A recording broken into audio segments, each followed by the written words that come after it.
Hello, hello, hello, and welcome back to my channel where today we review the 1974 British, oh wait, British, that means hit my music. Everybody go home, apart from the girl them, you lot say. Walk in the club with the girl say hey. Tell a man like I'm K to the A. There's no champagne, we don't rate. Yeah, I'm the best, I'm so cocked. Much better. Where we review the British 1974 sci-fi horror movie, The Mutations. Within 10 years, it is safe to say, we shall be able to recreate, through time-frozen amino acid strains, a living dinosaur to walk the earth just as it did 1,000,000 years ago. Jurassic Park wouldn't be written for another 16 years, so his students pretty much pass this off as crazy talk. Living dinosaur? The man ought to be writing science fiction. I think he's sexy. You're mad. Totally flipped out. The blonde's desire to bang Donald Pleasence never comes up again, but one of the students peels off from the others and walks home, where she's attacked by a dwarf and a mutated giant played by Tom Baker?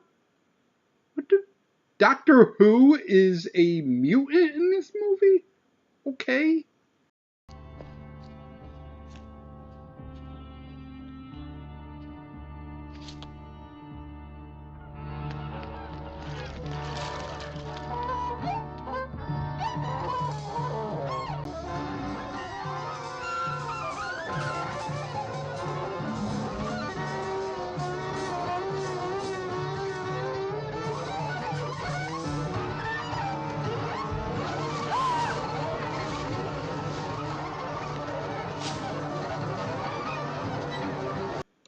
And a angry mutant at that.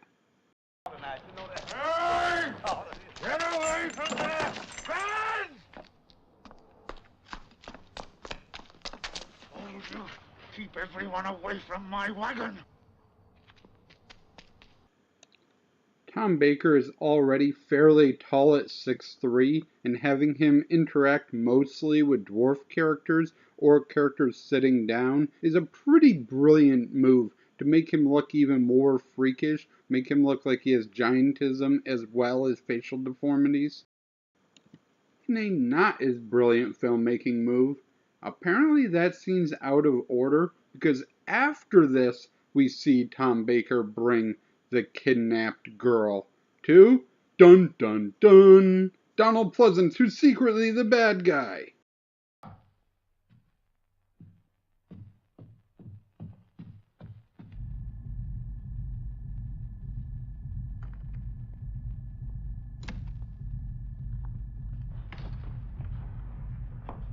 Oh, she's a fine specimen, Lynch. I've seen her somewhere before. She's a... You and I together?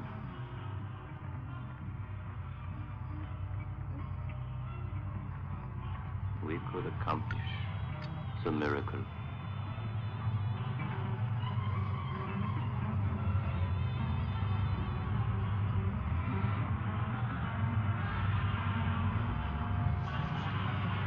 At this point, we don't know exactly what the experiments they do on her are, but we do see him do experiments on an orange, where he can kill and bring back to life an orange. So that's the thing. And again, his students are falling asleep with excitement.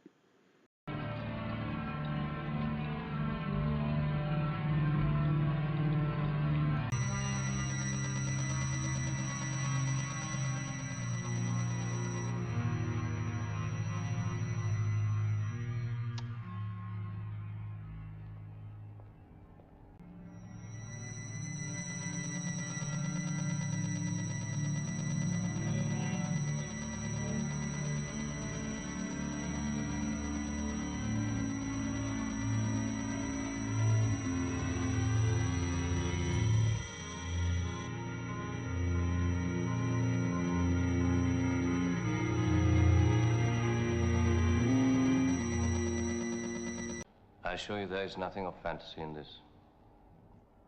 The possibilities inherent in what you have just witnessed confound and surpass the most fecund fantasy.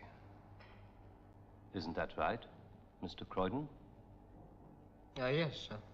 I believe Einstein demonstrated something of the sort some time ago.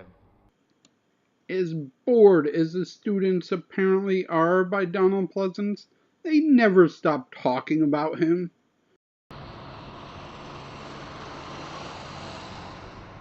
That's something for Dr. Nolter. No, she'd be too young for him. I didn't even know those shows still existed.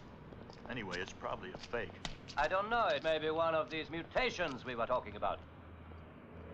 If he had his way, we'd all look like monkeys. Stop it, Tony. And for his part, Donald Pleasence is busy feeding live rabbits to a giant Venus flytrap.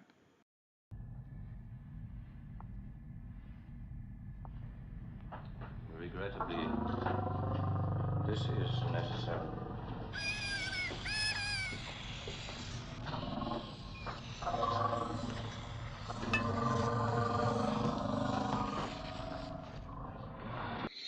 Normally, I don't show animal death in one of these reviews, but one, obviously the rabbit was unharmed, and two, Donald Pleasence gets his comeuppance when that Venus flytrap becomes sentient and eats his ass.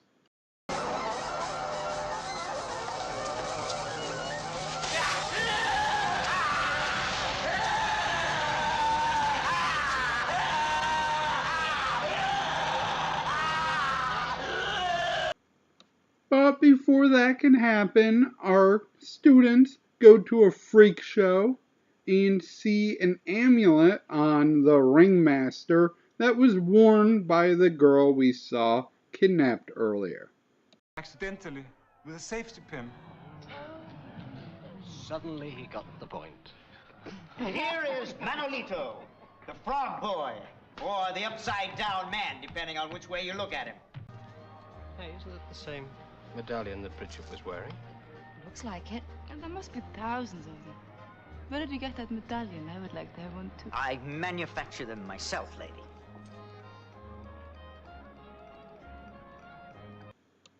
There's a lot to this one. Tom Baker's character, Lynch, is a reluctant freak. He doesn't want to be part of this freak show. He calls all of the other characters freaks and considers himself to have the potential to be normal. He's helping Donald Pleasence with all of this kidnapping so that one day Donald Pleasence can have the technology to reverse engineer him into normal. Like he's able to bring the orange back to normal, he can bring Tom Baker back to normal. And in between, Tom Baker takes dancing lessons?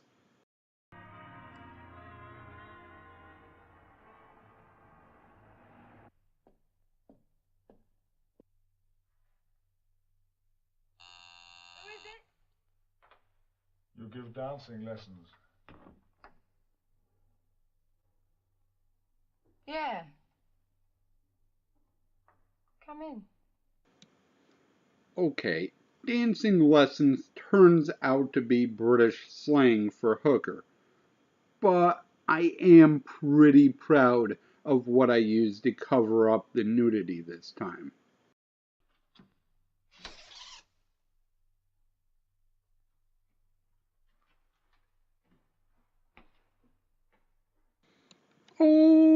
Overall, this movie is a little exploitative of the freak show culture, and that was cause for most of the negative reviews back in the 70s when this movie was released. But it is very aware of what it's doing and has references to the 1932 movie Freaks, with the one of us chant is brought up. We don't mind if you celebrate with us, Mr. Lynch, do we? No, he's one of us. Yes. Let's toast to that. Here's to Mr. Lynch. We accept you. He's one of us. Looking back 40 some odd years later, I'm not sure how much validity there still is to that. All the bad guys die, and all the good guys who do die are turned evil and are beyond redemption by the time of their death. Honestly, myself, I wasn't too into this movie. It took me multiple tries to get through. It just didn't drag me in. I'm more of an 80s, early 90s action type of guy, and the slow pace of this 70s movie of people just having a loose feeling about what's going on just didn't really draw me in. But I guess it's okay. It's weird to look back and see some of these people in this movie. Like, this is the last thing Tom Baker did before he became Doctor Who. If you ask people about Doctor Who that don't know about Doctor Who, they remember the guy with the scarf. That's all they remember. And before he was the guy with the scarf, he was a giant with a malformed face kidnapping college students to do scientific experiments on them. And I think that deserves to have at least a little place in history. Thank you for watching, and as always, I shall try to do better next time. Here's your extended bonus clip for this review of Tom Baker's Death, where he tries to get back in the "I'm one of you, why are you doing this?" when he spent the entire movie saying "I'm not one of you." Now that he's facing his mortality, now he wants to be part of a group again. Can't you hear me? Why don't you get away? Get away! Don't you understand? I'm one of you! Can't you understand? I'm one of you! Bring the man! Bring the man! Away!